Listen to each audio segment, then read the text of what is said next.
सुबह शाम राजयोग नित्य अभ्यास करते थे। उसके बाद 1953 में आप मधुबन आए और मधुबन में मम्मा पापा के साथ रहकर लगभग 3 महीने आपने मम्मा पापा की शाकार में पालना ली। उसके पश्चात आप अमृतसर काजी चंद्रमणि जी के साथ रहे, उनके अंग संग उनकी पालना भी ली और वहां से आपकी सेवाओं की शुरुआत हुई। 1965 में आपको बाबा ने मुंबई सेवा के लिए भेजा और आप मुंबई जाके सेवा किए और वहां पे दादी के साथ भी रहे। तत्पश्चात आप ईस्टर्न जोन गए और ईस्टर्न जोन में शुरुआत के समय पे आपने परदादी जी के साथ रहकर सेवाएं की और वर्तमान समय आप बिहार और जमशेदपुर झारखंड सब जोन के जितने भी सेंटर्स चलते हैं उन वो सभी सेंटर आपके रेख देख में ही चलते हैं। तो काफी सारी सेवाएं आपके नेतृत्व में होती है। 1993 में एक बहुत भव्य युवा साइकिल यात्रा निकली थी, उसमें भी दीदी जी आपके ही नेतृत्व में वो भव्य साइकिल यात्रा आयोजित हुआ था। इसी प्रकार से जितने भी सेंटर हैं उनकी रेख देख आप करते हैं। तो हमारा परम सौभाग्य है कि दीदी जी हमारे साथ हैं और ये बहुत बड़ा एक राखी का गिफ्ट है, क्योंकि जैसे अभी किसी भी लौकिक व्यक्ति के 2-3 बहनें होंगी, 10 बहनें होंगी, लेकिन एक ब्रह्मा कुमार की तो लाखों बहनें हैं। तो ये भी हमारे लिए बहुत बड़ा सौभाग्य है कि हमारी इतनी बहनें हैं और हम कहीं भी बहनों को देखते हैं तो हमें ऐसा लगता है नहीं ये मेरी दीदी है। और इन बहनों ने ही अपना जीवन संपूर्ण पूर्णिमा की चांद की तरह प्रकाशमय करके हमारे जीवन को रोशन दान किया है, अपना जीवन समर्पित करके हम सबकी सेवाएं की है। तो ऐसी त्यागी तपस्वी मूर्त सभी बहनों के लिए इस रक्षाबंधन के पर्व पर बहुत बहुत बधाई हो, बधाई हो, बधाई हो। और ऐसा भी कहा जाता है रक्षाबंधन के लिए कि इंद्राणी ने इंद्र को, जब इंद्र का राज्य खो गया तो इंद्राणी ने उसे राखी बांधा और पवित्रता का वचन दिया। उसके बाद उसे उसका खोया हुआ राज्य लौटा दिया। तो इसी प्रकार से हम दीदी का स्वागत करते हैं और आज के जो सत्र है, आज का जो विषय है रक्षाबंधन संपूर्ण पवित्रता का कंगन, उस पे हम दीदी जी से सुनेंगे। मैं सभी कुमारों से अनुरोध करता हूँ सभी अपने वीडियोस ऑन रखें, माइक म्यूट रखें ताकि दीदी जी आपसे इंटरेक्शन कर सके।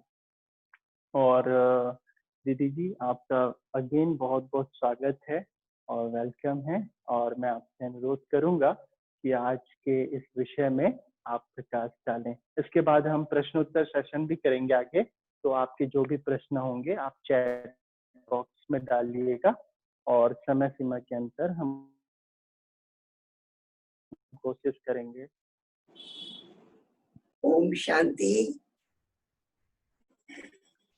आज का दिन हम रक्षाबंधन उत्सव मना रहे हैं। सबसे पहले आप सबको रक्षाबंधन की बहुत बहुत बधाई हो। और पहले सभी भाइयों को हम रक्षाबंधन बांध रहे हैं। बाप दादा राखी पर है, बाप दादा का मीठा बंधन। जिसके हाथ में भगवान है, जिससे में भगवान ने हाथ पकड़ा है, हाँ, उसका साथी है भगवान। उसको क्या रोकेगा आंधी और तूफान। तो ये बाबा की राखी ये आप सभी को हम बांध रहे हैं और मुख मीठा भी करा रहे हैं। सभी को टोली का डिब्बा भी आप सबको दे रहे हैं। ठीक है, ठीक है।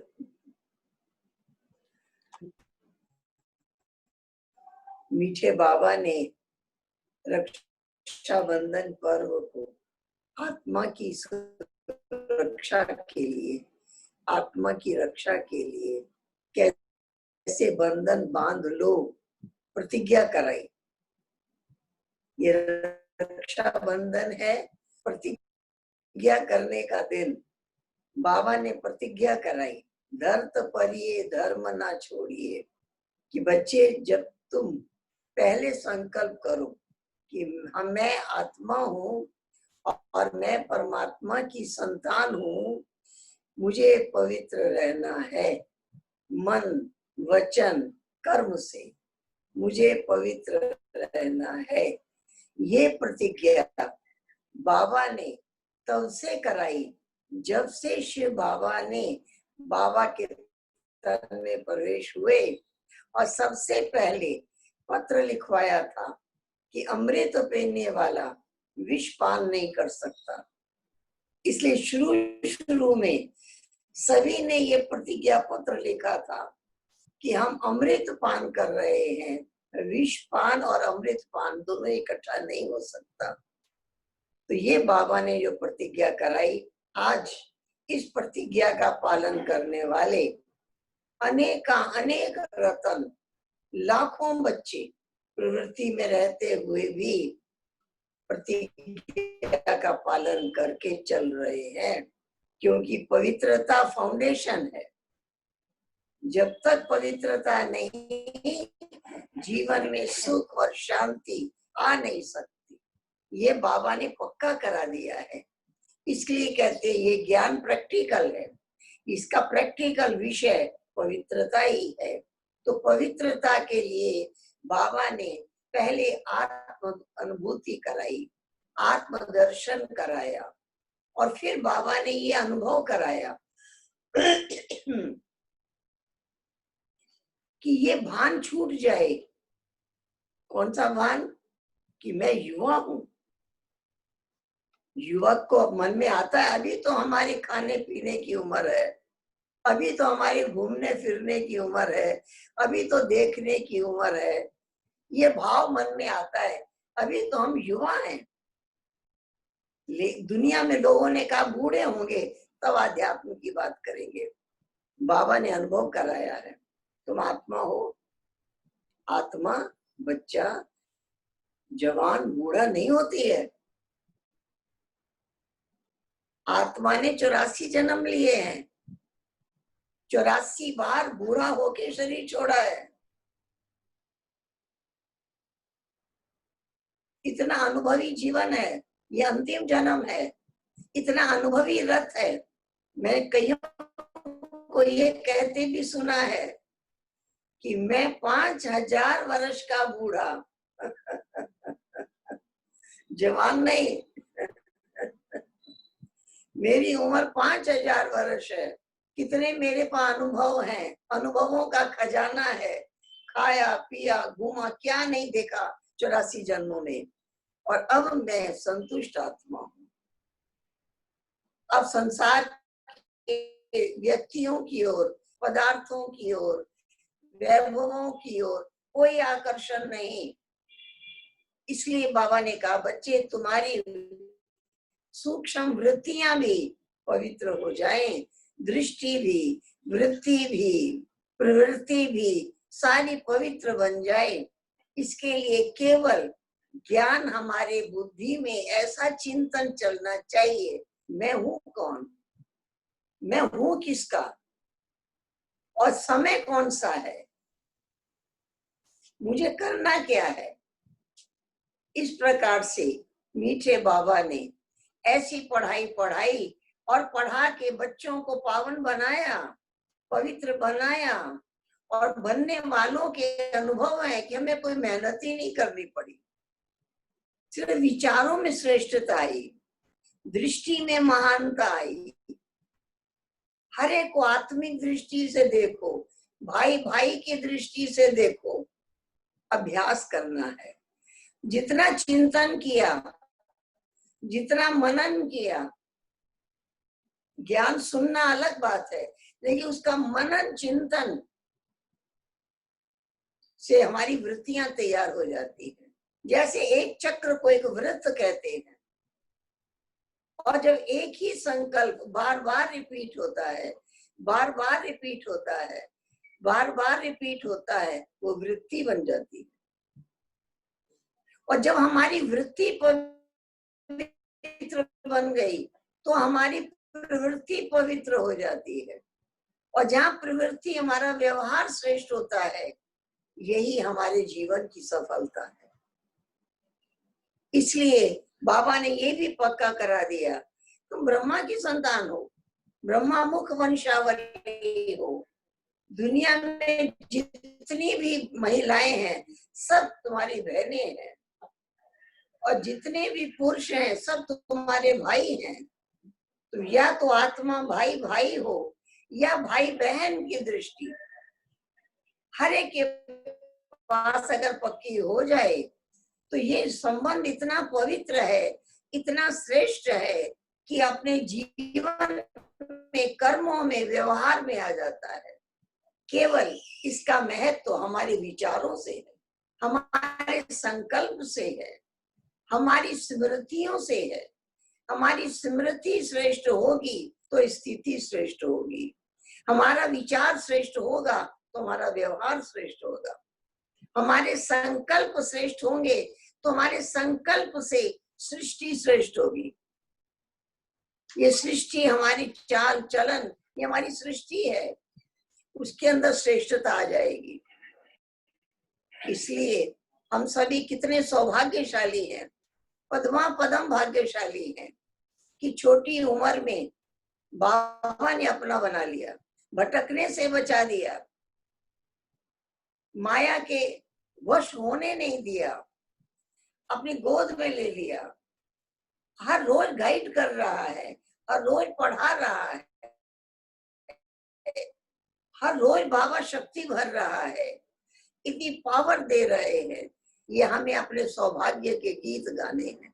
मैं आत्मा कितनी सौभाग्यशाली हूँ, कैसी भी संगठन के अंदर रहें, कहीं भी जाएं, अपनी दृष्टि वृत्ति इतनी शुद्ध और हमेशा अनुभव हो कि मैं बहुत अनुभवी आत्मा हूँ, मैंने सब कुछ पाया है, संतुष्ट मणि हूँ, अपने आप से संतुष्टता की अनुभूति हो, मैं तृप्त आत्मा हूँ, मैं संतुष्ट आत्मा हूँ, सब कुछ पाया है, देखा है, जाना है, सब कुछ मेरे पास है। इस प्रकार की एक ईश्वरीय अनुभूति, एक अलौकिक अनुभूति बाबा ने कराई है। इसलिए ये हमारा परम सौभाग्य है कि इतना ऊंचा जीवन बाबा ने बनाया। इसीलिए बाबा ने बताया है कि जब रक्षाबंधन बंध जाता है उसके बाद जन्माष्टमी आती है, तब वैकुंठ आएगा, तब कृष्ण की दुनिया आएगी। अभी अंतिम जन्म है, तो इस जन्म में जहाँ पवित्रता है वहां सुख और शांति, सुख और शांति हमें सत्युग में जाकर मिलेगी नहीं, यहाँ मिली है। एक रस जीवन सुखमय है, आनंदमय है, शांतिमय है, प्रेममय है, ज्ञानमय है। ये सब कुछ हमारे जीवन में, हमारे व्यवहार में आ जाए। इस प्रकार से हमें ये वरदान स्वरूप ये जीवन मिला है, और इसलिए इस जीवन का हमें बहुत बहुत खुशी है, बहुत बहुत आनंद है, बहुत बहुत शक्ति मिली है। इसका बहुत बहुत शुक्रिया बाबा से करें कि बाबा आपने हमें ऐसा बनाया। मैं भी जब इस ज्ञान मार्ग में आई 6 वर्ष की मेरी उम्र थी, लेकिन उस उम्र में ऐसा दादियों ने आकर्षित किया, ऐसा बाबा ने आकर्षित किया, जब जो कहा वो हमने प्रैक्टिकल प्रैक्टिस किया। पहले दिन की बात, दादी कमल मणि ने मुझे ये पाठ पढ़ाया कि तुम आत्मा हो, शांत स्वरूप हो, सुख स्वरूप हो। ये सातों गुण 20 बार 30 बार रिपीट करके पक्का करा दिया पहला दिन, और फिर कहा कल भी आना। लेकिन एक होमवर्क दिया, अभी से लेकर कल यहाँ आने तक 1 मिनट भी ये संकल्प छोड़ना नहीं। यही चिंतन चलता ही रहे, चलता रहे, रुकना नहीं। और मैं आपको बताऊं, ये बाबा की बलिहारी उस उम्र में, उसी टाइम से लेकर रात्रि सोने तक 1 मिनट छोड़ा नहीं। मैं शांत स्वरूप आत्मा हूँ, मैं प्रेम स्वरूप आत्मा हूँ, मैं सुख स्वरूप हूँ, मैं आनंद स्वरूप हूँ। सिमरण करते रहे, और सुबह से उठकर लगातार सिमरन करते करते करते शाम को 4 बजे सेंटर पर पहुंचे। तो दादी ने पहले यही पूछा, याद किया? हाँ याद किया। मैं आपको भी कह रही हूँ, आप सभी भी ऐसे याद करो लगातार। और फिर उन्होंने अपने सामने बिठाया और कहा, मेरे सामने बैठकर याद करो। उनके सामने बैठकर जब ये याद करने लगे, बहुत आनंद की अनुभूति हुई, बहुत सुख की अनुभूति हुई, बहुत शक्ति की अनुभूति हुई। इस प्रकार से मीठे बाबा ने बताया है कि ज्ञान की पहचान क्या है? मैं ज्ञानी तो आत्मा हूँ। ज्ञानी तो आत्मा की पहचान है वैराग। जब तक वैराग नहीं आया तब तक ज्ञान नहीं हुआ। ज्ञान से वैराग की उत्पत्ति और वैराग से ज्ञान की उत्पत्ति। ज्ञान सुनना अलग बात है, ज्ञान हो गया, ये बात आज समझ में आ गई, ये आज बात मेरे दिल को लग गई। ये तब क्या आएगा? जब हमारे अंदर वैराग वृत्ति जग जाएगी। सबसे बड़ी चीज है वैराग वृत्ति। बाबा ने कहा है, तुम बेहद के सन्यासी हो, तुम बेहद के वैरागी हो। तुम्हें इस दुनिया में ऐसे रहना है जैसे पानी में नाव रहती है। पानी में नाव रहती है, इस पार से उस पार ले जाती है। अगर नाव में पानी आ जाए, डूब जाती है। संसार सागर है, जीवन नैया है। हम संसार में रहें, लेकिन संसार हमारे में ना रहे। बेहद के वैरागी बन जाएंगे, तब ज्ञान की एक एक पॉइंट हमारे जीवन में धारण हो जाएगी। इसलिए बाबा ने पहले शरीर से वैराग दिलाया। मैं शरीर हूं नहीं, ये तो वस्त्र है। ये बाल अवस्था, युवा अवस्था, वृद्ध अवस्था, ये शरीर की अवस्था है, ये मेरी अवस्था नहीं है। मैं तो आत्मा अमर हूं। इस प्रकार से बहुत सुखमय अवस्था है वैराग वृत्ति। उसमें मैं अकेले आया हूं, अकेले जाना है। एक बाबा से संबंध जुटा है, एक की मत पर चलना है, एक से ही सुनना है, एक को ही दिल की बातें सुनानी है, एक के डायरेक्शन से चलना है।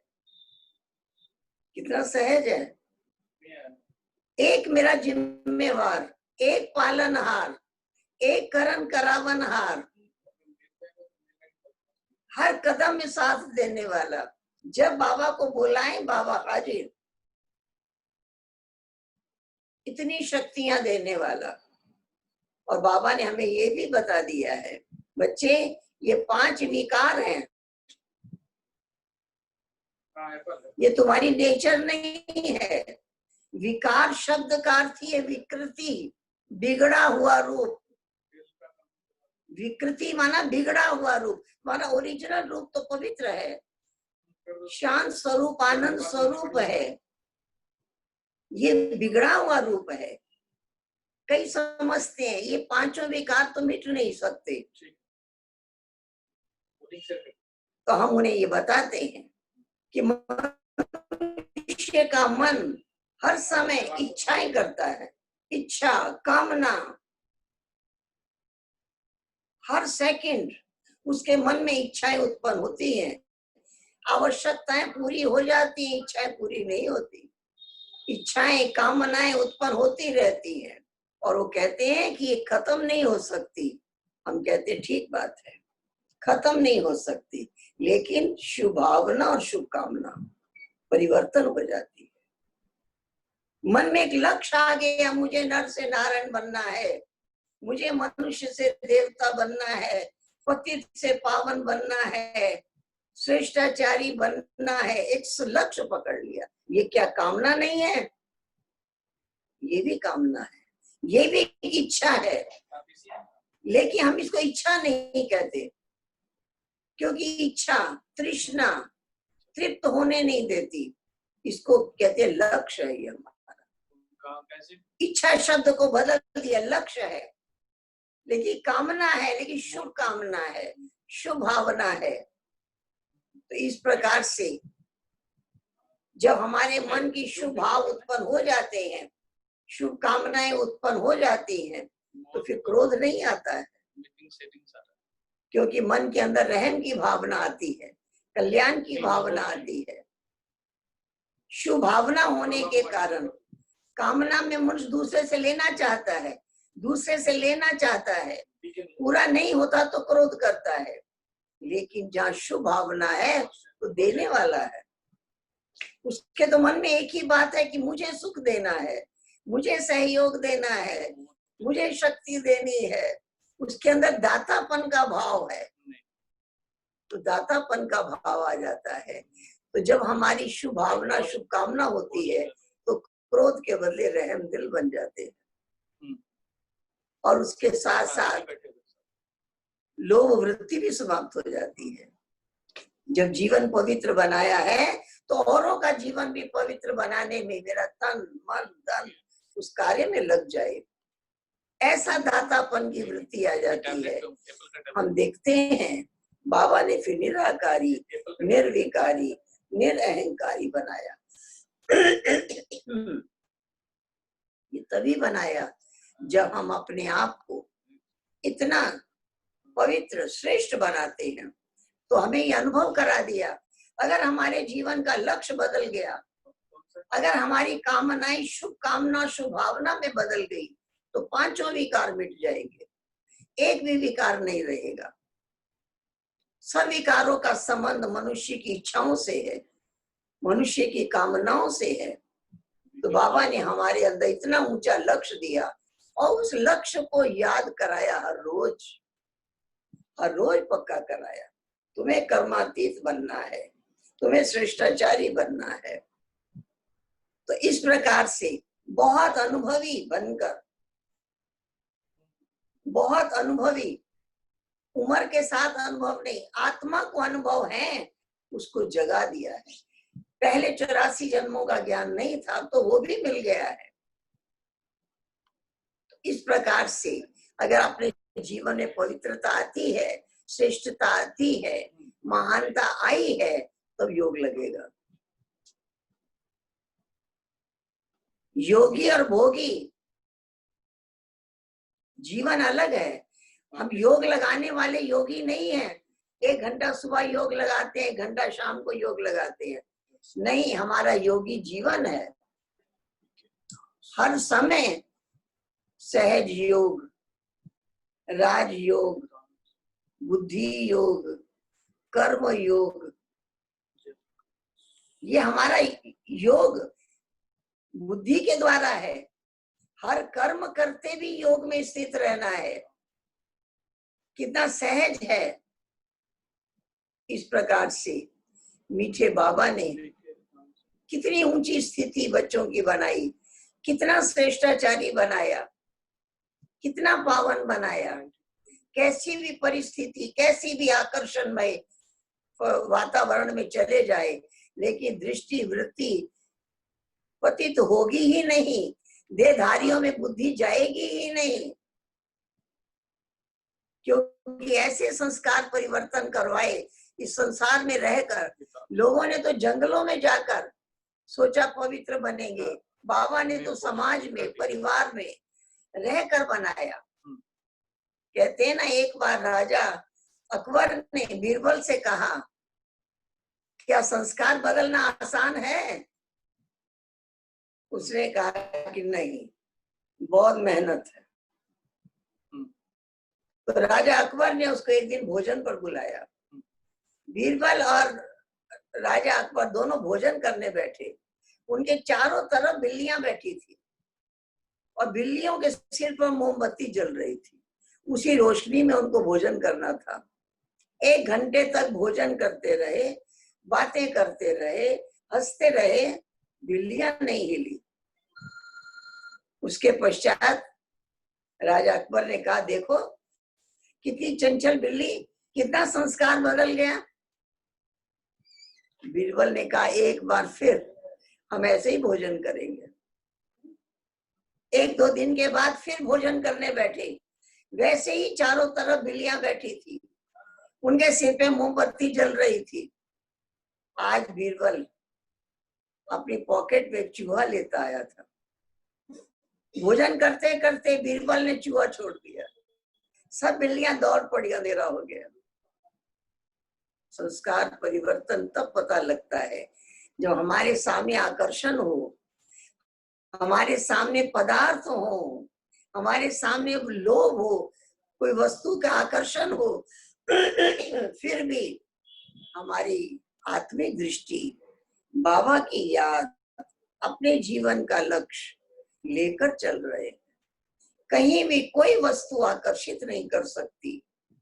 ऐसा बेहद का वैरागी, ऐसे बेहद का सन्यासी बनकर बाबा ने संस्कार परिवर्तन कराया है और इस समाज में भेजा है कि जाओ इसी समाज के अंदर रहो। और औरों में और ब्रह्मा कुमार में और कुमारों में कितना अंतर है, वो आपकी वाणी से, आपकी दृष्टि से, आपके व्यवहार से।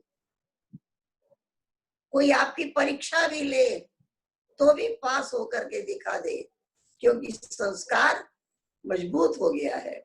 और ओरिजिनल संस्कार आत्मा के अंदर पवित्रता का है।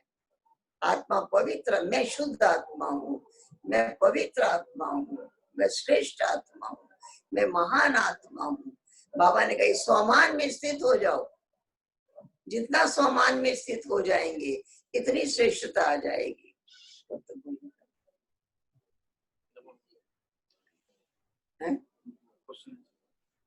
तो इस प्रकार से ऐसे बाबा के आप सभी वरदानी अनमोल रतन हैं, बाबा के चुने हुए हैं। कोटि कोटि लोगों में से बाबा चुन करके लाए हैं। तो आप सभी को रक्षाबंधन की बहुत बहुत बधाई है। सबने राखी बांधी हुई है, पवित्रता की राखी बंधी हुई है, स्नेह की राखी बंधी हुई है। कभी मूड ऑफ नहीं होगा, कभी क्रोध नहीं आएगा, कभी डिस्टर्ब नहीं होंगे, कभी कोई सेवा का कार्य छोड़कर नहीं बैठ जाएंगे। है ना? क्योंकि एक रस अवस्था, ये भी स्थिति बनाई है। एक रस अवस्था, अचल अडोल अवस्था, तब बाबा के काम आएंगे। दुनिया में लोगों के मूड सुबह से शाम तक बदलते रहते हैं। क्यों बदलते रहते हैं? उसका कारण है शरीर पंच तत्वों का बना है। अपने आप को शरीर ही मानकर चल रहे हैं। और पंच तत्वों की नेचर क्या है? प्रकृति की नेचर क्या है? पल पल परिवर्तन। अभी दिन है, अभी शाम होती है, अभी रात होती है, अभी आंधी आती है, अभी बरसात होती है। इसका पल पल रूप बदलता ही रहता है। 24 घंटे में कितने रूप बदल जाते हैं। इसको कहते हैं प्रकृति। तो अगर हम अपने आप को शरीर मानेंगे तो हमारे मूड बदलते ही रहेंगे। ऐसा क्यों कहा, ऐसा क्यों किया, वो सब तो होता ही रहेगा। इसलिए अचल अडोल एक रस अवस्था, ये भी पवित्रता की निशानी है। उमंग और उत्साह सदा बना रहे, ये भी पवित्रता की निशानी है। हमारा व्यवहार सबके साथ श्रेष्ठ रहे, हम सबको सम्मान देते रहे, ये भी पवित्रता की निशानी है। ठीक है? ठीक है। जी दीदी, बहुत अच्छा आज के आपने कुमार जो जीवन है उसमें पवित्रता का आपने इम्पोर्टेंस बताया। और आपने यही बताया कि आत्मा एक्चुअली में बहुत जन्मों से अनुभवी है। कोई वो बच्चा भी है लेकिन आत्मा हर जन्म में पाठ बजाई है। तो हमारे अंदर वैराग्य होना चाहिए, योगी जीवन होना चाहिए। और आपने बहुत सुंदर बात कही कि जैसे रियल में संस्कार का पता तभी लगता है जब परिस्थिति आती है, जिसमें आपने वो बिल्ली और चूहे का एग्जाम्पल दिया। और फिर शरीर, अगर हम अपने आप को शरीर समझेंगे तो परिस्थिति आएगी और मूड बदलेंगे। इसको ही शास्त्रों में कहा है, सतो रजो तमो में प्रकृति आती है, शरीर आती है, ना कि आत्मा। तो बहुत अच्छा आपने दीदी प्रकाश डाला।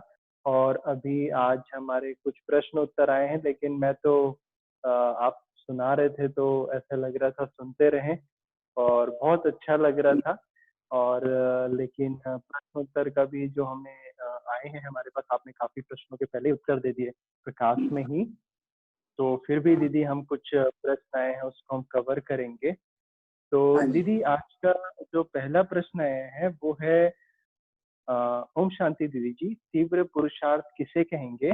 हम कैसे परखें कि हमारी उड़ती कला की अवस्था है? ये किसी कुमार का प्रश्न आया है। बहुत अच्छा प्रश्न है, क्योंकि बाबा ने हमें उड़ती कला में ले जाने का आधार स्वयं बाबा ही है। क्योंकि हमारे को जब बाबा ने ये बता दिया, बच्चे तुम्हारी तो चढ़ती कला नहीं उड़ती कला है, तुम उस लक्ष्य तक पहुंच रहे हो जहां तुम पहले थे। बार बार याद दिला दिया जो जैसे थे फिर तुम वही उस स्थिति में जा रहे हो, वो स्थिति अपनी यही बना लेनी है। तो अगर हमें ये निश्चय हो जाता है कि मेरा पुरुषार्थ मुझे को लाइट बना देगा, उड़ेगा कौन? उड़ने की निशानी क्या है? Double light.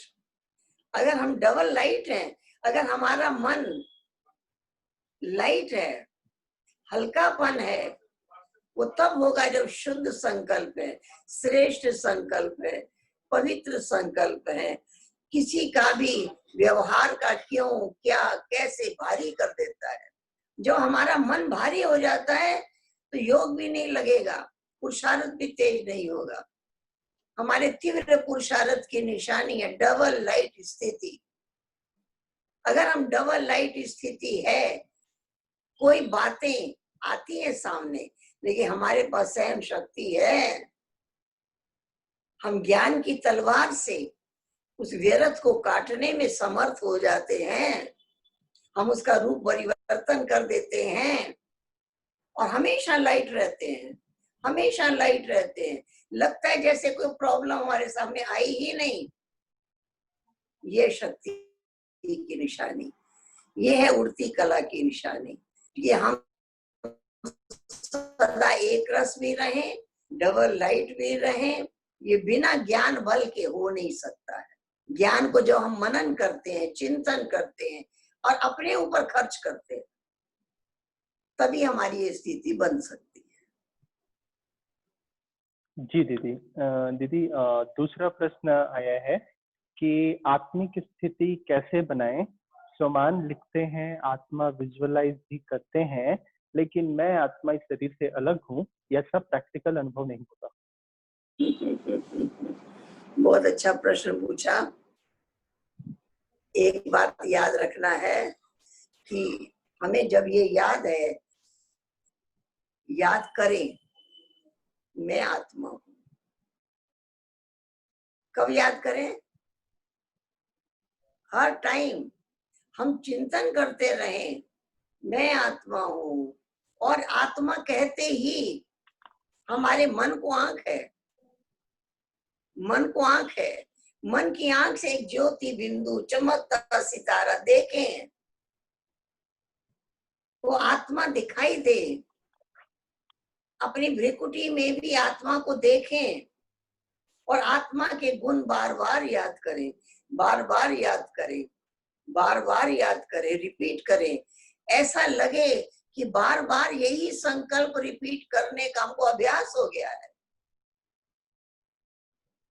हर टाइम याद करें, बाबा के गुण हर समय चिंतन करें। मुझे याद आता है जानकी दादी ने एक बार मुझे कहा, आज मैं अमृत वेले योग में बैठी, 1 घंटे तक मैं बाबा के गुण गाती रही, गुण गाती रही। फिर दादी ने पूछा कि आप गा सकते हो? मैंने कहा जी। ये भी कहा एक गुण बार बार नहीं, नए नए गुण 1 घंटे तक। जब मैं अमृत वेले बैठी योग में और मैंने पहले आत्मा के गुण याद किए, पहले आत्मिक स्वरूप में स्थित हो जाएं, तब बाबा को याद करें। पहले यही कहा जाता रहा कि पहले अपने आप को आत्मा निश्चय करो, तब बाबा को याद करो। पहले सोल कॉन्शियस हो जाओ, अपने आप को बिंदु रूप देखो, महसूस करो ये तन मैं नहीं हूं। जब इस प्रकार से जब हम अपने आप को देखेंगे, एग्जाम्पल देंगे, मन को आदत है विस्तार से सोचने की।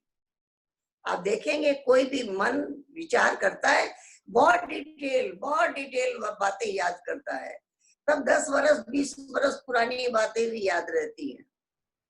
तो इस प्रकार से जब हम याद करेंगे, अपने आप अपने बारे में चिंतन करेंगे, आत्मा का चिंतन सारा दिन करें, सारा दिन करें, सारा दिन अभ्यास करें, करते रहें और फिर बाबा के गुण गाते रहे। तो अभ्यास ऐसा पक्का हो जाएगा कि वो आत्म अनुभूति होगी, अनुभव में आएगा, देश से पार चले जाएंगे, अपने आप को परम धाम में देखेंगे तो परम धाम भी दिखाई देगा। मन को आंख है ना, जिसको हम याद करते हो व्यक्ति हमको दिखाई देता है, चाहे वो कितनी दूर रहता हो। उसका घर देखा हुआ है तो घर भी दिखाई देता है। मन को आंख है तो हम मन की आंख से परम धाम को देखते हैं। वो लाल प्रकाशमय ब्रह्मांड दिखाई देता है, बाबा दिखाई देता है, बाबा के गुण दिखाई देते हैं। बाबा के गुणों को हम याद करते हैं, किसके पास बैठे हैं, गुणों को याद करते हैं। सूक्ष्म वतन में बाप दादा के सामने बैठते हैं, तब सारे गुण दिखाई, बाबा के गुणों को याद करते हैं, तो वो शक्तियां हमको प्राप्त होती हैं, हमारे अनुभव में आती हैं। तो इस प्रकार से आप प्रैक्टिस करके देखना, आपको बहुत अच्छी इसकी अनुभूति होगी। और एक बार दृढ़ संकल्प करके बैठ जाइए, अनुभव करके ही उठना है। मैं आत्मा हूँ, मुझे आत्मा के अनुभूति करके ही उठना है। आपके दृढ़ संकल्प से आपको ये अनुभव होगा।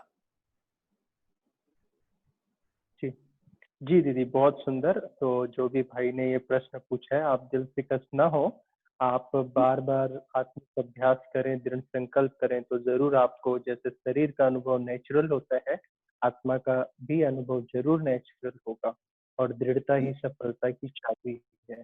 दीदी, अगला प्रश्न है, किसी भाई ने पूछा है, वर्तमान समय अंत नजदीक है, यह देखते हुए घर गृहस्थ में रहकर जॉब करते हुए पुरुषार्थ करें या समर्पित होकर पूरा समय सेवाओं में दें? ये बहुत कुमारों का ये प्रश्न रहता है। बहुत अच्छा प्रश्न पूछा है, क्योंकि पूछते हैं तो बाबा कहता था, पूछते हैं इसका मतलब है कि वही चाहते हैं। लेकिन ये याद रखना है, बाबा ने कहा अंतिम समय है, अपने गुण, अपनी कलाएं, अपनी विशेषताएं भी, जैसे तन बाबा को दे दिया, तन तेरा, मन तेरा, धन तेरा, तो अपने गुण, कला, विशेषता वो भी बाबा को देते हैं। अगर हम ऐसा बाबा के समर्पित होकर अगर सेवा में निरंतर रहते हैं, इससे बड़ा सौभाग्य और क्या होगा। लेकिन जब मन में इच्छा जगती है कि नहीं प्रवृत्ति में भी रहें, तो बाबा ने कहा प्रवृत्ति में रहने का समय कहाँ है, अब तो घर चलने का टाइम है, अब तो वैराग वृत्ति चाहिए, अब प्रवृत्ति में बंधने की कोई जरूरत नहीं है। अब तो चाहिए अपनी ऐसी स्थिति बनाना, मैं और मेरा बाबा, मैं और मेरा बाबा, अकेले थोड़े हैं। अकेला अपने को समझेंगे तो कोई साथी की जरूरत पड़ेगी, कोई साथी चाहिए, कोई बहुत केयर करने वाला चाहिए। लेकिन जब मेरा बाबा, मेरा बाबा, मेरा बाबा, तो बाबा केयर करा देता है। संगठन में केयर हो जाती है, सेवा के क्षेत्र में हमारी बुद्धि सेवा में बिजी बाबा ने कर दी है। इसलिए इस समय तो हम समझते हैं कि इसका भी महत्व है, और बाकी कोई परिस्थिति है उस अनुसार तो अपनी बड़ी दादियों से राय कर सकते हैं, उससे भी रास्ता मिल सकता है। जी, बहुत सुंदर। तो दीदी ने इसका बहुत सहज उत्तर बताया कि वैसे तो मन से समर्पण है तो बाबा अनुभव कराता है, लेकिन फिर भी आप बड़ों से, दादियों से संपर्क करें, तो ये भी आपने अच्छा विचार रखा है। दीदी जी, अगला प्रश्न है कि ऐसा कौन सा, ये आपसे निजी प्रश्न कोई पूछ रहा है कुमार, ऐसा कौन सा विशेष गुण आपने अपने जीवन में धारण किया जिस गुण ने आपको ज्ञान में इतना आगे बढ़ाया? हम तो जब से आए पहला दिन से हमको जैसे जैसे बड़ी दीदी, हमारी आदरणीय मनमोहिनी दीदी वहाँ की हेड थी, हम जब जाते थे पहले दीदी से मिलते थे, वो इतना दीदी में आकर्षण था। और मैं 6 वर्ष की थी और मुझे कमल मणि दादी 1 घंटा रोज पढ़ाती थी अलग से। आज कोई बच्चे को 1-1 घंटा रोज पढ़ाया हो ऐसा नहीं देखते हैं हम, लेकिन वो हमको अकेले में अलग से बिठा के पढ़ाती थी, डांस भी सिखाती थी, कविता भी सिखाती थी और ऊंचे से ऊंची पढ़ाई पढ़ाती थी। हमको याद आता है कि दीदी ने हमें उस छोटेपन में छोटा नहीं समझा। एक दिन हम टॉफी खाते खाते गए, दीदी से मिले, क्या खा रही हो? मैं कहा टॉफी खा रहे हैं। अच्छा लगता है? अच्छा लगता है। तो दीदी ने कहा ब्रह्मा कुमारी टॉफी नहीं खाते, वो बाजार का बिस्किट नहीं खाते, कल से मैं तुमको रोज टोली खिलाऊंगी। और स्कूल जाती हो क्या, कितना पैसा मिलता है? तो घर से कुछ खर्चा के लिए पैसा मिलता था, तो दीदी ने एक मट्टी की गोलक रख दिया, कहा ये गोलक एक मट्टी की मैं रखती हूँ, तुमको जो पैसा मिले रोज इसमें डालना और तुमको टोली मैं खिलाऊंगी, तुमको टॉफी नहीं गोली नहीं खानी है बाजार की। उम्र तो मेरी 6 वर्ष की थी, छोटा नहीं समझा, बड़ों जैसा पढ़ाया और मैंने रोज जो पैसा मिलता उस भंडारी में डालना शुरू किया।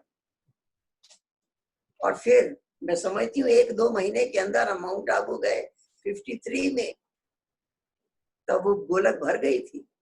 मैं जब आबू जा रही थी दीदी ने वो गोलक मेरे को दी, कहा जब बाबा से मिलना तो अपने हाथ से बाबा को देना।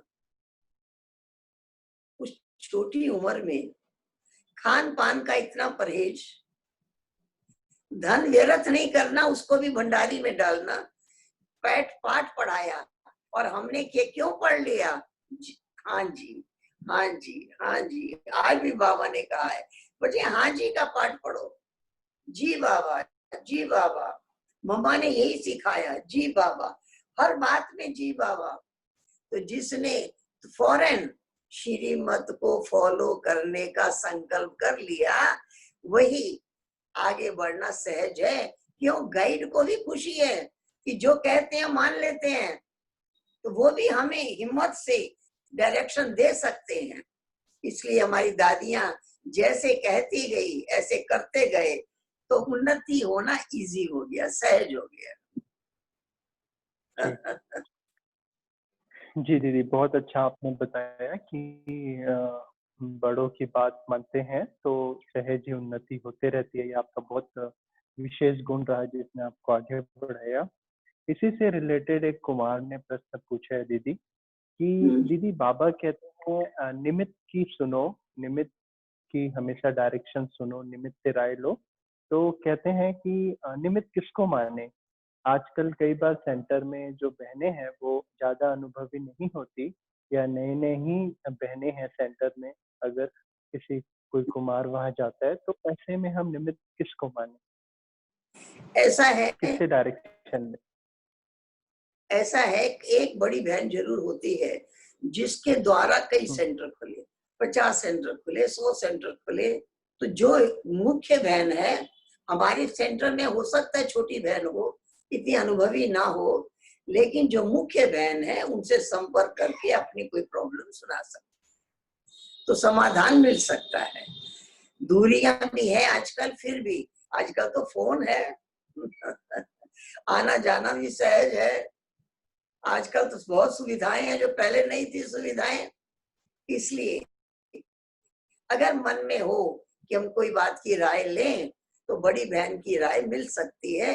ये हर जगह की व्यवस्था है, कई सेंटरों पर, कई जोन में बड़ी बहनें हैं, उनसे संपर्क बना कर रखना चाहिए, तो हमें राय मिल सकती है। क्योंकि आजकल नई नई बहनें सेंटर संभालती हैं, उनको इतने अनुभव नहीं है, ये भी हो सकता है, ये भी राइट है। लेकिन बड़ी बहन से संपर्क बना होगा तो अपनी कोई बात है उनसे पूछ सकते हैं। जी दीदी, अगला प्रश्न है, बाबा कहते हैं मुरलियों में और अभी पिछली कई अव्यक्त मुरली चली उसमें भी बाबा ने कहा कि बच्चे बहुत काल का अभ्यास चाहिए, बहुत काल का अभ्यास। तो जैसे जो नए कुमार आए हैं उनके लिए तो समय थोड़ा है और जो पुराने हैं उनको बहुत काल मिला, तो बहुत काल का अभ्यास पाना क्या? बहुत काल का मतलब है कि आप जब से बाबा के पास आए तब से अब तक आप निरंतर निश्चय बुद्धि रहे, निरंतर प्रोग्रेस करते रहे, निरंतर ज्ञान का मनन चिंतन किया, निरंतर धारणा किया। जब से आप आए तब से अब तक की आपकी स्थिति क्या है उसको आप देखो। क्योंकि बाबा ने ये भी बताया है कि बच्चे रेस है, आप अभी आए हो लेकिन पहले वालों से भी तेज पुरुषार्थ करके आगे निकल सकते हो, ये भी बाबा ने बताया है। ये ऐसा नहीं है कि सिर्फ जो जो पहले आए हैं वही आगे जा सकते हैं। अभी आने वाले अभी अगर अचल अडोल एक रस और इतना आज्ञाकारी वफादार फरमान बरदार है तो पुरुषार्थ की स्पीड में वो आगे जा सकता है। क्योंकि रेस है ये, रेस में कोई भी आगे निकल सकता है। क्योंकि यहाँ वर्षों की बात नहीं है, यहाँ स्थिति की बात है, यहाँ अपनी अवस्था की बात है।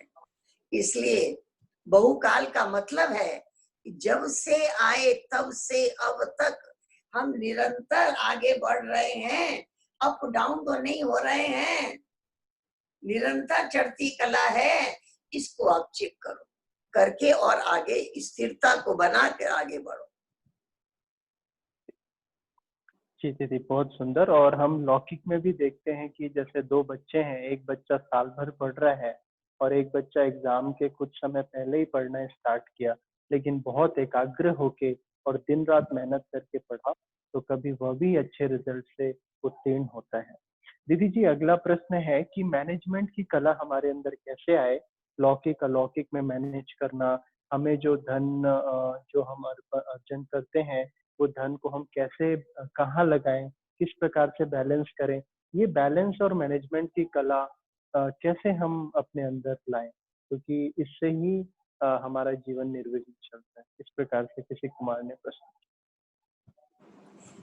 क्योंकि ये तो बाबा ने हमको बता दिया है कि बच्चे सबसे बड़ी चीज है सेवा। सेवा का मतलब ही है जितना सेवा में लगाएंगे इतना जमा होता जाएगा। और ये भी बता दिया है हम जो इनकम कर रहे हैं उसमें पहला शेयर बाबा, बाबा को पार्टनर बना लो बिजनेस करते हैं तो बाबा को पार्टनर बनाओ, पहला हिस्सा बाबा का निकालो, शेयर निकालो उनका। अगर बाबा का शेयर निकालेंगे तो बिजनेस को आगे बढ़ाने में भी मदद करेगा हर कार्य में। इसलिए जहां हमारा धन होगा वहां हमारा मन होगा, ये बात भी है। क्योंकि धन बहुत आकर्षित करता है, इसलिए बाबा ने कहा बच्चे तन भी सेवा में लगाओ, मन भी सेवा में लगाओ, धन भी सेवा में लगाओ। किसी के कहने से लगाओ की बात नहीं है, इतना उमंग हो, इतना उत्साह हो कि इतनी उमंग से लगा रहे हैं, उत्साह से लगा रहे हैं। ये कार्य बाबा का मेरे को ही करना है। क्योंकि या तो बाबा जिम्मेवार या मैं जिम्मेवार, या बाप जिम्मेवार होके करता है या बेटा जिम्मेवार होकर के बाप के कार्यों को पूरा करता है। बाबा तो कहते हैं बच्चे तुम मेरे मददगार हो, तुम्हारे द्वारा ही मैं विश्व कल्याण करा रहा हूँ, तुम्हारे द्वारा ही सर्व आत्माओं को पावन बना रहा हूँ। तो बाबा ने तो बच्चों को कितना आगे बढ़ाया है, तो हम बाबा के मददगार हैं, तो पूरे मददगार रहे, संकल्प से भी, वाणी से भी, दृष्टि से भी, वृत्ति से भी, तन से, मन से, धन से, साधनों से हम सेवा में अपने पूरे समय को लगा दें, पूरी शक्तियों को लगाएं, पूरी अपनी कलाओं को लगाएं। अगर हम इस प्रकार से लगाते हैं तो हमारा भविष्य उज्जवल यही दिखाई देता है। हर समय बाबा का साथ, बाबा का हाथ हमारे सिर पर है, अनुभव होता है। जी दीदी, तो हम सभी अपना जरूर तन मन धन अपना जो भी है वो समय संकल्प बाबा की सेवा में लगाएंगे। दीदी, एक भाई का प्रश्न आया है कि बाबा मुरली में कभी कुछ कहते हैं, कभी कुछ कहते हैं, तो कभी कभी हम कंफ्यूज हो जाते हैं। उसने उदाहरण भी दिया है कि एक बारी बाबा ने कहा कि बहुत सारे लाखों 10 लाख पर्चे आप एरोप्लेन से गिराओ, और फिर अगले ही दिन कहा कि इतने पर्चे नहीं गिराओ, अगर खेतों में गिर जाए तो वेस्ट हो जाएगा। तो इस प्रकार से बाबा कभी कहता है कि घर गृहस्थ में रह के पुरुषार्थ करो, कभी कहते हैं कि अंत नजदीक है और इन आंखों से जो कुछ दिखता है वो भूल जाओ। तो इस प्रकार से वो कंफ्यूज होते हैं कि हम कैसे यथार्थ उसको लें। वास्तव में बाबा के अनेक प्रकार के बच्चे हैं, कई घर गृहस्थ में हैं और कई बच्चे स्वतंत्र भी हैं, निर्बंधन भी हैं। तो बाबा को दोनों के लिए राय देना होता है। कई प्रवृत्ति में बैठे हैं तो क्या करें, और कई स्वतंत्र हैं तो कैसे बाबा की सेवा में अपने आप को लगा दें। तो बाबा दोनों के लिए राय देते हैं। बच्चे ऐसा है तो ये करो, ऐसा है तो ये करो। फिर भी अगर बाबा ने कहा कि एरोप्लेन से पर्चे गिराओ, तो निश्चित है कुछ तो खेतों में गिरेगा ही, कुछ तो वेस्ट होगा ही, कुछ सफल होगा या हाथ में जाएगा। इसलिए बाबा बच्चों को थोड़ा सावधान भी करते हैं कि ऐसा नहीं हो कि नीचे नदी है और एरोप्लेन से उसी पे पर्चे गिरा दे। गिराने के टाइम थोड़ा ध्यान दे कि नीचे कहाँ है, नीचे खेतों के ऊपर से जा रहे हैं कि किसी रहने वाली बस्ती के ऊपर से जा रहा है एरोप्लेन। तो थोड़ा अटेंशन खिंचाते हैं कि थोड़ा ध्यान दे पर्चा गिराने के टाइम। तो बाबा का वो कहना भी राइट है, बाबा का वो कहना भी राइट है। हम ये नहीं कह सकते कि बाबा कभी ये कहते हैं कभी ये कहते हैं, ऐसा नहीं कह सकते। बाबा हर परिस्थितियों में, इस परिस्थिति में क्या करो, इस परिस्थिति में क्या करो, हर बात पर अटेंशन खिंचवाते हैं। इसलिए बाबा की ये प्रेरणा भी ठीक है, वो प्रेरणा भी ठीक है। ठीक है। जी जी दीदी, वैसे तो काफी सारे प्रश्न आ रहे हैं, लेकिन समय सीमा को देखते हुए ये हम आपसे अंतिम प्रश्न लेंगे आज के सत्र में। तो किसी भाई का दीदी प्रश्न है कि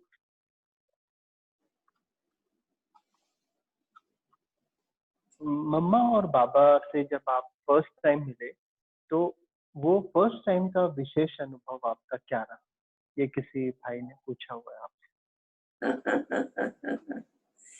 जो 53 में हम पहली बार माउंट आबू गए, पांडव भवन नहीं था, कोटा हाउस था। हम कोटा हाउस गए।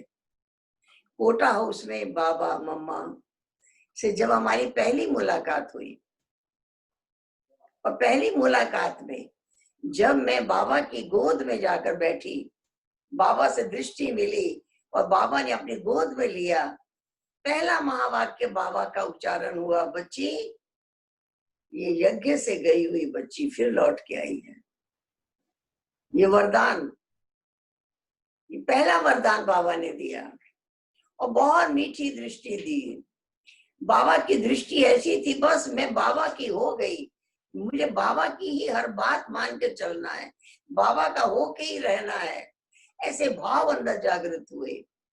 और उस टाइम बाबा की गोद में बैठकर मुझे एक कविता जो याद कराई थी, सुनाने की इच्छा हुई। मैंने बाबा को कहा, बाबा मैं कविता सुनाऊं? और बाबा की गोद में बैठकर मैंने एक कविता सुनाई। वो कविता मैं आपको सुनाती हूँ। वो कविता है, सुन लो जी ये सुन लो मेरी छोटी सी कहानी। गुड़ियों का खेल खेलते बचपन था बिताया, उस भोलेपन में जाना ना था अपना पराया। इतने में ब्रह्मा राही इन आंखों में समाया। धीरे से उसने कान में ओम गीत सुनाया। ओम गीत ने मुझको बनाया है दीवानी, बनाया है दीवानी। मैंने कहा अनजान से ले चल तू मुझे घर। उसने कहा घर कहाँ मेरा, मैं खुद हूँ मुसाफिर। मैंने कहा अब छोड़ के जाओगे तुम किधर। जिधर था वो चल दिया, मैं भी उधर चली। कांटों से भरा रास्ता और तंग थी गली। जब रास्ता तय हो चुका दुनिया नहीं मिली। फिर फूल बनकर खिल उठी ये मेरी जिंदगानी। सुन लो जी सुन लो मेरी छोटी सी कहानी। ये पहली बार बाबा की गोद में बैठकर मैंने एक कविता बाबा को सुनाई। मुझे याद करा के भेजा था और बाबा के प्रति इतना मन आकर्षित हुआ, लगता था कौन मिला है, कौन कह रहा है कि तुम मेरी हो। बाबा के होके रहेंगे, बाबा की हर आज्ञा पालन करके चलेंगे। इतना दृढ़ संकल्प मन के अंदर जगा और लगभग 2-2.5 महीने से भी ज्यादा हम रहे कोटा हाउस में। बाबा और मम्मा की इतनी पालना मिली। मुरली के बाद बाबा ले जाते थे पहाड़ों पे घुमाने के लिए रोज। लगता है आबू की हर पहाड़ी पे हम चढ़े हैं बाबा के साथ। पहाड़ी पर चढ़ करके फिर बाबा कहते थे बाबा को याद करो, आकाश के नीचे बैठे हैं, अब आकाश के पार जाना सहज है, पार जाओ। इस प्रकार से बहुत मीठी बाबा की याद, बाबा की मीठी पालना का सौभाग्य मिला। और वो जो आकर्षण बाबा के प्रति, वो जो आकर्षण रहा, उस आकर्षण ने कभी मेहनत करने ही नहीं दी, लगाई नहीं कि कभी कि कुछ सहना पड़ा, कुछ मेहनत करनी पड़ी, कुछ संघर्ष करना पड़ा, कभी कुछ लगा ही नहीं। सहज ही सहज बाबा देखो यहाँ तक ले आए। इस प्रकार से मीठे बाबा का हाथ और साथ। एक बार की बात सुनाती हूँ। बाबा ने मुझे कहा था, बच्ची किसी समय बाबा के कमरे में आना, कोई रोकेगा नहीं। एक दिन दोपहर के टाइम में बाबा के रूम पे चली गई। मैंने क्या देखा, बाबा के सामने मम्मा की माँ कुर्सी पर बैठी थी। वो बाबा का संदेशी थी। बाबा ने उन्हें कोई संदेश दिया था, वो वतन में चली गई थी और मैं पहुंच गई। बाबा ने मुझे सामने बिठाया, दृष्टि दी और मेरे से पूछा, बच्ची कभी ध्यान में गई हो, कभी साक्षात्कार किया है? मैं कहा नहीं। तो बाबा ने कहा जाओगी, जाओगी? मैं कहा जी बाबा। तो बाबा ने कहा अच्छा, तो बाबा भेजता है। ये कहने के बाद बाबा ने अब मुझे दृष्टि दी। वो बाबा की ऐसी दृष्टि थी कि मैं दृष्टि मिलते सोल कॉन्शियस हो गई। फिर बाबा ने मेरे सिर पे हाथ रखा। वो बाबा का हाथ सिर पर कितनी देर रहा मुझे नहीं पता, लेकिन बाबा का हाथ सिर पर रखे रखे मैं यहाँ से पार चली गई। मैं सूक्ष्म वतन में पहुंच गई। मैं पहली बार वहां का नजारा देखा, वहां का दृश्य देखा, वहां बाबा को देखा और मुझे वहां इतना आनंद, इतनी अच्छी अनुभूति हो रही थी। ऐसा नहीं लग रहा था कि मैं नीचे से ऊपर आई हूँ। बहुत अच्छा। हो सकता है ज्यादा समय मैं उस अवस्था में रही। फिर बाबा की एक आवाज सुनाई दी, आओ बच्ची नीचे आओ। जब मेरी आंखें खुली, मैंने क्या देखा, बाबा का हाथ मेरे सिर पर था और बाबा ने मुझे कहा, बच्ची ऐसे ही वतन में जाती रहोगी, ऐसे ही नशे में जाती रहोगी। तो आज भी बाबा का हाथ सिर पर अनुभव होता है कि बाबा का हाथ सिर पर है, वो जिम्मेवार है, उसने हमेशा लाइट रहने की शक्ति दी है। तो इस प्रकार से बाबा के प्रति इतने आकर्षण रहा, इतनी बाबा की श्रीमत पर चलने की इच्छा रही, जिसने हमेशा हमको लाइट रखा। जी दीदी, वैसे तो साकार बाबा को शायद हम कुमारों ने इन आंखों से नहीं देखा, लेकिन जब आज आप वो पल वर्णन कर रहे हैं तो वो एक एक चित्र मस्तिष्क पटल में आ रहा है और वो हमारा मन खुशियों से ओत-प्रोत हो रहा है। और हम जब आपके बारे में पढ़ रहे थे तो हमने ये भी पढ़ा कि शायद बाबा ने ही आपको भाषण करने लिखने की कला सिखाई और वो हाँ, आज ही के रक्षाबंधन के विषय में वो मुरली थी, तो आपने सबसे पहला अपना जो भाषण था, जो लिखा था, वो रक्षाबंधन के ही विषय में लिखा था, ऐसा भी हमने पढ़ा था।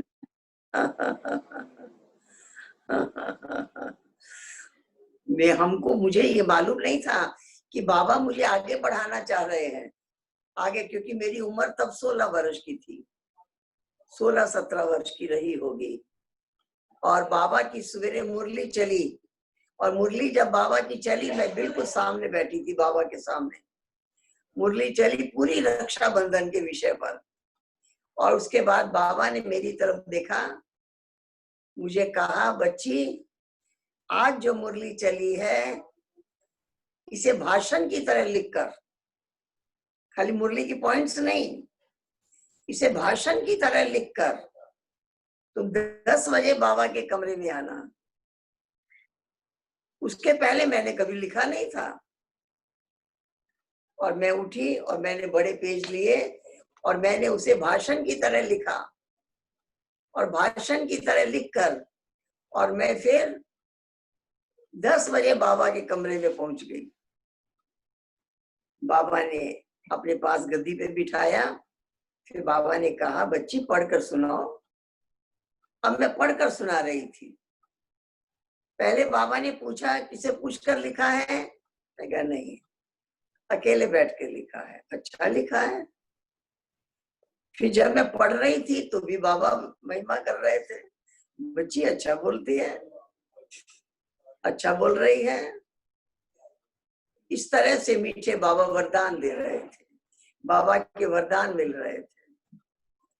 फिर बाबा ने कहा, इसको यहाँ रख के जाओ, बाबा इसको पढ़ेंगे। एक दादी बैठी थी, उनको बाबा ने कहा, इसको सिंधी में लिखो, सारा ही भाषण लिख के यहाँ रखो, बाबा इसको पढ़ेंगे। दूसरे दिन फिर मुरली चली, फिर विषय रक्षाबंधन का ही था। मैंने सारी पॉइंट्स नोट की थी। फिर बाबा ने मेरे को फिर कहा, बच्ची आज जो मुरली चली है इसको भी भाषण की तरह लिखकर 10 बजे बाबा के कमरे में आना। फिर मैंने लिखा और 10 बजे बाबा के कमरे में पहुंच गई। बाबा ने कहा, पढ़कर सुनाओ। मैंने पढ़कर सुनाया। फिर बाबा ने कहा, कल और आज का इकट्ठा पढ़ के सुनाओ। देखो सुप्रीम टीचर ने कितना टाइम दिया टीचर बनाने के लिए। देख रहे हैं। फिर मैंने दोनों दिन का पढ़कर सुनाया। फिर बाबा ने कहा, अच्छा बच्ची आज रात्रि को क्लास में भाषण करना, बाबा आकर सुनेंगे। फिर हिस्ट्री हॉल में मैंने भाषण किया, बाबा ने सुना। उसके बाद में बाबा ने एक दिन मेरे से पूछा, बॉम्बे देखी है? मैं कहा नहीं, बॉम्बे नहीं देखी है। जाओ बच्ची बॉम्बे घूम करके आओ, बाबा लिख देंगे, तुमको खूब घुमाएंगे। और मेरा संस्कार घूमने का नहीं था, ज्ञान और योग के अंदर मगन रहने का संस्कार था। बस दूसरे दिन बाबा ने मुझे बॉम्बे भेज दिया। 65 में मम्मा व्यक्त हुई थी जून में, और मैं समझती हूँ जुलाई में मैं बॉम्बे पहुंच गई। और रक्षाबंधन का समय था, बाबा ने लिख दिया था दादी को कि बाबा ने इसको रक्षाबंधन पर भाषण सिखाया है। जहां गई वहां मुझे वही भाषण करना पड़ा, सबको पता था, तो मैंने वो भाषण सब जगह किया। तो इस प्रकार से मीठे बाबा ने फिर सेवा में आगे बढ़ाया। और वहां जब मैं रही तो 20-25 दिन के बाद फिर बाबा का पत्र आया कि बॉम्बे में रह के सेवा करो। और फिर दादी ने ट्रेन का पास बनवा दिया, 1 घंटा ट्रेन, आधा घंटा बस का सफर करके क्लास कराने भेजा। मेरे से ये नहीं पूछा कि तुम अकेली चली जाओगी, सिर्फ काइन को ले जाइए और इसको फिर ट्रेन में बिठा देना, ये आ जाएगी। और मैं कभी अकेली नहीं गई थी कहीं, लेकिन मैंने कुछ नहीं कहा। मैं एक ही बात याद रहा, मुझे भेजा किसने है, मुझे अकेले ट्रेन में चढ़ाएंगे बाबा जाने, जिसने भेजा वो जाने। मैं पूरा टाइम देखती रही, बाबा मेरे बाजू में बैठे हैं और मैं बाबा से बातें कर रही हूँ, खूब हंस हंस के कर रही हूँ, बहुत अच्छी अच्छी बातें कर रही हूँ 1 घंटे तक। इस तरह से बहुत मीठा बाबा ने आगे बढ़ाया, टीचर भी बनाया, अकेले यात्रा करना भी सिखाया, दौड़ना भी सिखाया। इस तरह बाबा के अनेक मीठे अनुभव होते रहे। जी, बहुत सुंदर दीदी। और आज हमारा बहुत सौभाग्य रहा कि आप हमारे बीच आए, और जिस रक्षाबंधन से आपने शुरुआत की थी, लोगों के दिल को जीतने की, आज हम सभी को वो बाबा की बनाई हुई और वो हमें गिफ्ट के रूप में मिली। आज आपने हमारे को आज के विषय में प्रकाश डाला, हम सबके मन के प्रश्न उत्तर को भी रिजॉल्व किया, और हमें सबको आपने वर्चुअल राखी भी बांधी।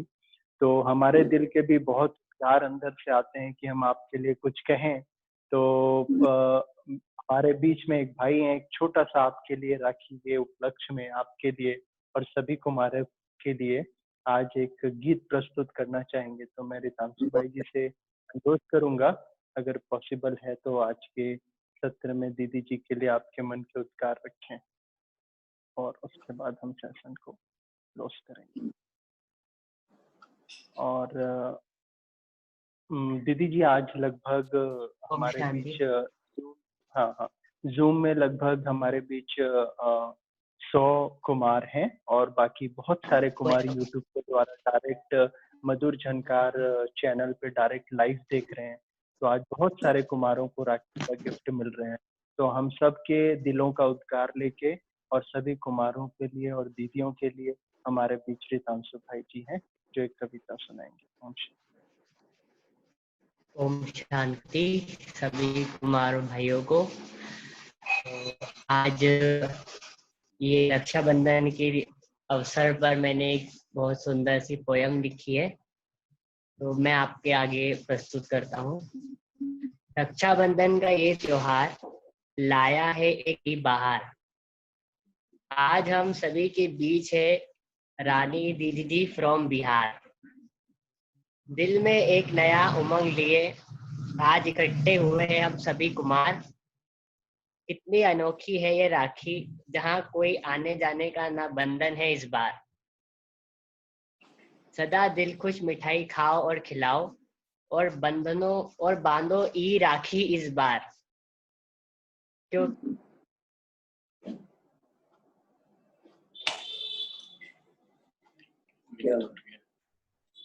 जी। तो दीदी अभी छोटा सा कविता प्रस्तुत किया रितांशु भाई जी ने, और सही कहा कि कोई रोक टोक नहीं, और जूम के द्वारा बाबा ने जो कहा था कि साधना अंत में काम आएंगी, तो आज हम सब फरिश्ते आपसे मिल रहे हैं।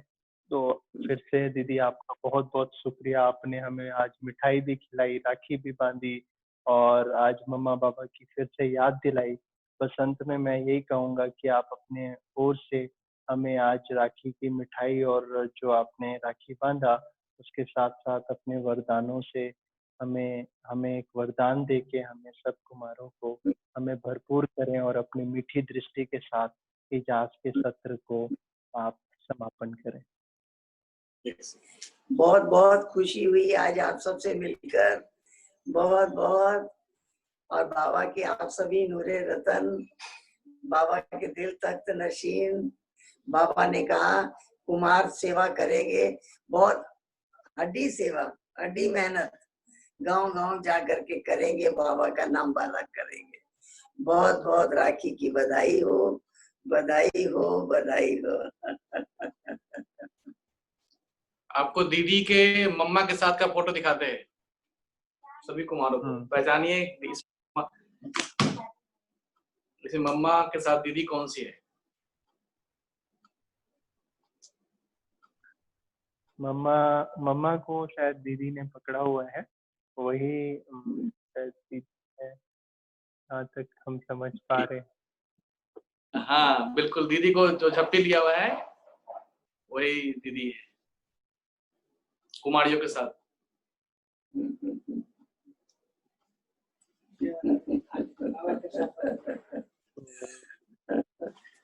और ये दीदी का बाबा के साथ का फोटो मैं दिखा रहा हूँ, ब्रह्मा बाबा के साथ खड़े हैं।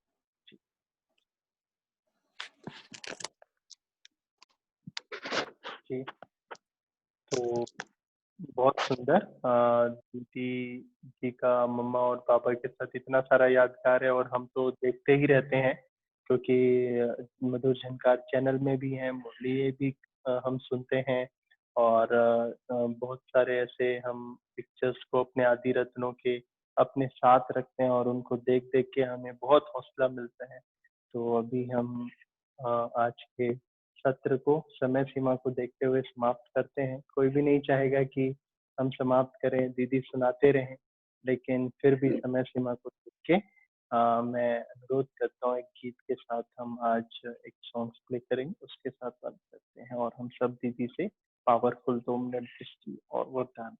शांति।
ठीक, तो फिर से बहुत बहुत धन्यवाद। ओम शांति। Thank you. सभी एक हाथ से दीदी को आज के सत्र के लिए धन्यवाद कहेंगे। ओम शांति दीदी, थैंक यू, धन्यवाद।